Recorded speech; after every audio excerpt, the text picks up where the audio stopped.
There is a danger that follows you everywhere, not through dark alleys or threatening strangers, but through every conversation, every decision, every quiet moment before you speak. It has no physical form, yet it shapes your ambitions, silences your voice, and quietly rewrites your choices before you even realize it is happening. This danger is the invisible performance, the relentless act we put on for an audience we have never formally agreed to perform for. Somewhere beneath every major life decision lives a question so deeply embedded that most people never consciously hear it.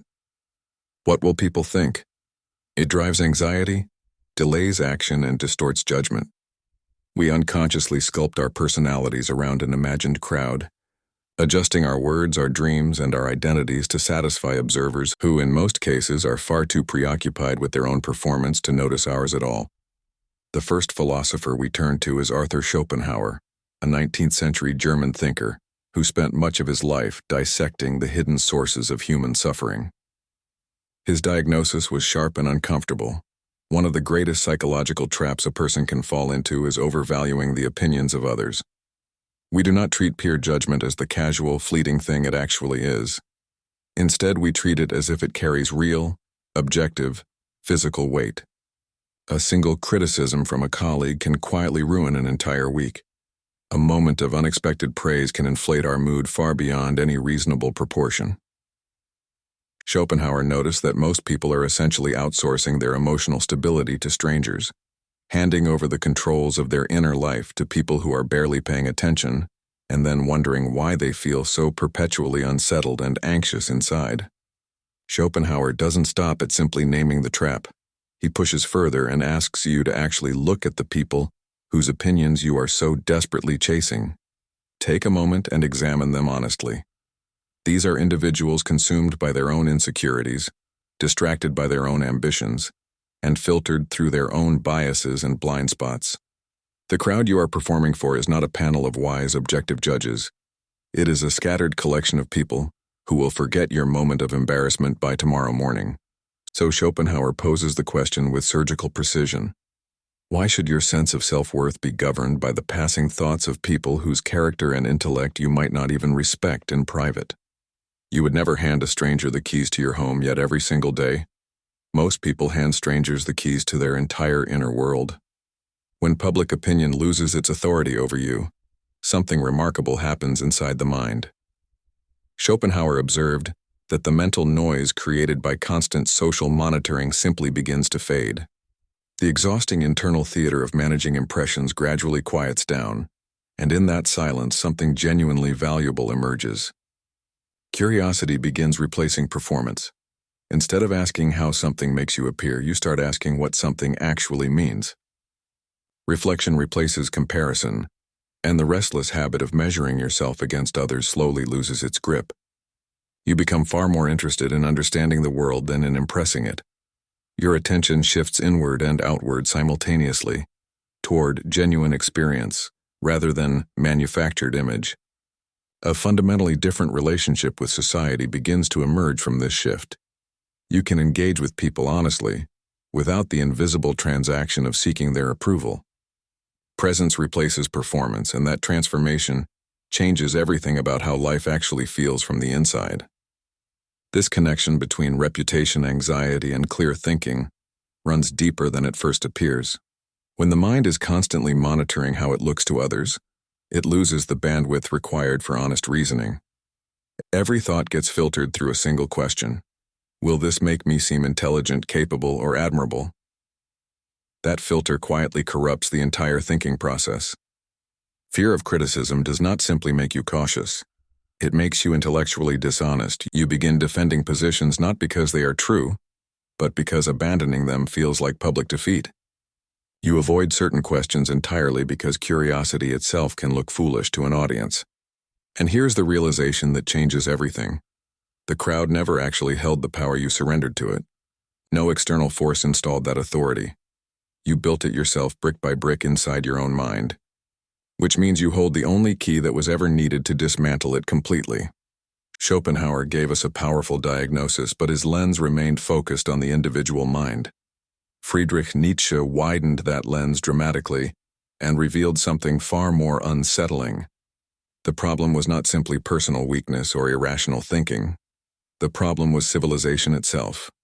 Society, Nietzsche argued, is quietly and relentlessly engineered to produce conformity, not through laws written in courtrooms or commands issued by governments, but through something far subtler and therefore far more dangerous. It operates through unspoken expectations, inherited social habits, and the deeply human terror of being excluded from the group. Nobody announces these rules. Nobody enforces them with visible authority. They simply exist, absorbed through childhood, reinforced through daily interaction, and eventually mistaken for personal values. What feels like your own preference is often just the accumulated pressure of collective expectation, wearing the costume of individual choice. Nietzsche gave the social machinery a precise name: the herd. The herd is not simply a crowd. It is a collective psychological force that treats safety, predictability, and familiarity as the highest possible virtues. Anything that deviates from the familiar pattern triggers an automatic immune response. Express an unusual opinion, and the herd grows suspicious. Pursue an unconventional path, and the herd reaches for ridicule. Refuse to follow the unspoken rules, and suddenly you face moral judgment from people who never examined their own values for a single moment. Nietzsche observed this pattern with unflinching clarity and delivered a warning that cuts directly to the bone. The individual has always had to struggle to keep from being overwhelmed by the tribe. Notice what he is saying. This is not an occasional inconvenience. This is a permanent, ongoing struggle built into the very structure of social life itself. This conditioning does not arrive as a single dramatic moment. It accumulates quietly across an entire lifetime. A child asks an unusual question in class and gets laughed at, so they stop asking. A student challenges a teacher's reasoning and gets labeled difficult, so they learn to stay silent. An adult pursues an unconventional career and faces constant skepticism from family and colleagues, so they begin second-guessing themselves at every turn. Each of these moments functions like a small electric shock, training the nervous system to associate authenticity with danger and conformity with safety. Over years, the adjustments become so deeply embedded that the person no longer consciously chooses to conform. The behavior simply happens automatically, invisibly, without deliberate thought. What began as a calculated survival response gradually hardens into a permanent personality. The cage disappears entirely, but the behavior it created remains completely intact. This is where Nietzsche's diagnosis becomes genuinely heartbreaking. Every human being arrives in the world carrying something irreplaceable, a particular way of seeing, a rare combination of talents, a creative impulse that belongs to no one else. These qualities are not decorative. They are the actual substance of a person's inner life. But herd pressure does not destroy individuality through dramatic confrontation. It works far more quietly. It simply makes certain expressions feel unsafe. Over time, the person learns which parts of themselves the group will tolerate, and which parts will trigger discomfort or rejection. The result is someone who functions perfectly well in social settings, but feels fundamentally hollow in private. They have become acceptable to everyone around them, while becoming increasingly unfamiliar to themselves. The tragedy Nietzsche identified is not that society punishes difference loudly. It is that the individual eventually begins doing the suppressing themselves, without even noticing it has happened. This is where everything converges into a single, unavoidable decision. You can organize your entire life around social approval, carefully managing every word, every choice, every ambition through the filter of what others might accept. Or you can organize your life around your own evolving, honest understanding of who you actually are. Nietzsche was completely clear about the cost of choosing authenticity. Independence produces misunderstanding. People will misread your motives, question your judgment, and withdraw their approval at precisely the moments you need confidence most. That discomfort is not a sign you have gone wrong. It is the inevitable price of genuine growth. This is where Nietzsche delivers his most powerful philosophical instruction. Become who you are. Not who your parents imagined, not who your social circle rewards, not who feels safest to perform publicly. Genuine transformation requires the courage to keep moving forward even when approval becomes entirely uncertain, and silence replaces applause. Where Nietzsche issued a philosophical challenge, Diogenes of Sinope answered it with his entire life. He did not write treatises or deliver lectures. He simply lived visibly and unapologetically, as proof that social approval was never necessary in the first place. His core belief was devastatingly simple. Most social rules are entirely artificial. They are arbitrary habits, inherited without examination, obeyed without question, and sustained not by logic, but by one invisible force: the terror of embarrassment. That terror operates quietly, below conscious awareness, shaping what people say, wear, pursue, and abandon. Nobody commands you to conform. Nobody threatens punishment. The mechanism is far more efficient than that. The mere anticipation of judgment is enough to regulate behavior completely. Diogenes saw this clearly and decided to test it directly, not in theory but in the streets in public every single day of his life. Diogenes did not simply theorize about rejecting social approval. He lived it with absolute, uncompromising commitment. He slept inside a discarded storage jar on the streets of Athens, owned almost nothing, and refused every comfort that polite society considered essential. This was not poverty born from misfortune. It was a deliberate daily philosophical statement. Athens was a city deeply obsessed with reputation, public standing, and the appearance of respectability. Diogenes walked straight through the center of that obsession and laughed at it openly. He criticized powerful elites without hesitation, mocked politicians to their faces, and violated every unspoken rule of civilized behavior. People were shocked, offended, and deeply unsettled. But that was precisely the intention. Every act of apparent madness was actually a carefully aimed question directed at society itself, asking why these conventions existed, who they truly served, and what would actually collapse if someone simply refused to obey them. This brings us to one of the most devastating philosophical demonstrations in all of ancient history. Diogenes walked through the crowded streets of Athens in broad daylight, carrying a lit lantern. When curious citizens stopped and asked why, he replied simply that he was searching for an honest man. The message cut through everything. People surrounding him were infinitely more concerned with appearing respectable than with actually being honest. They performed virtue publicly while abandoning it privately. Reputation had completely replaced genuine character. The lantern was not a prop or a joke.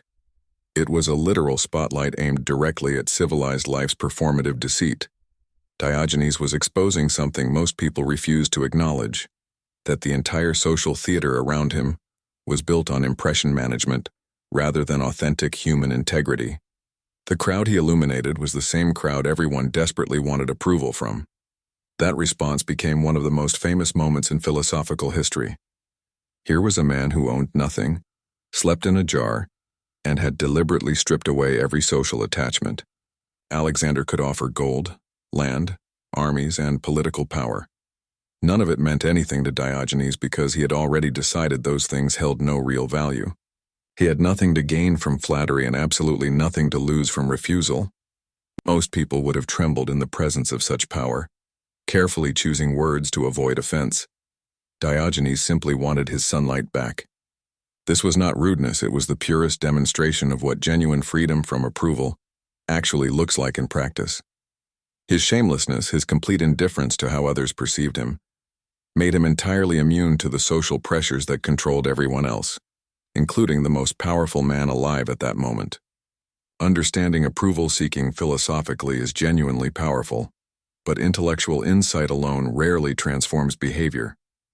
Here is why. From childhood, seeking approval was not a choice, it was a survival strategy. Every time you adjusted yourself to avoid rejection, your brain registered that adjustment as successful protection. Over thousands of repetitions across years, that pattern became completely automatic, operating far beneath conscious awareness before you even realize it is happening. This is precisely why reading Schopenhauer, Nietzsche, and Diogenes feels liberating in the moment, but changes little by Monday morning. The wiring runs deeper than ideas can immediately reach. What is needed is a structured process that works at the neurological level, not just the conceptual one. That process is the four-step behavior pivot framework, built around four sequential stages: awareness, exposure, internal standards, and acceptance. Together, these 4 steps function as a deliberate reprogramming sequence, systematically dismantling the automatic approval-seeking patterns that philosophy alone cannot fully dissolve. Step 1 is awareness.